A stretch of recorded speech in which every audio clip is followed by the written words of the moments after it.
It doesn't matter how many precautions you take, you may still get brush strokes in your paint. This is the top of my dresser.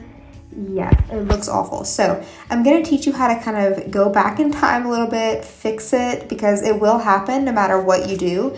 I'm giving you a slow motion here to kind of see how bad these brush strokes were. And this was not me trying to create a fail for a video. This was actually my best attempt at the dresser. So it happens.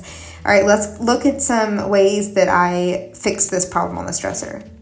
Unfortunately, you have to take one step back to go 2 steps forward, so you do need to sand. I recommend using a 220 grit, go over the whole surface.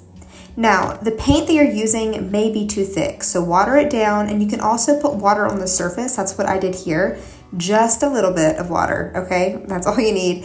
And then leave it a little wet and apply the paint. That's gonna thin it out. It's gonna make it a lot smoother going on.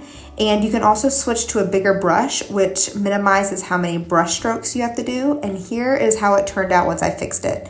You can't see brush strokes on the top at all, even though if you get close, yeah, you will see some, but overall a much better look than the beginning.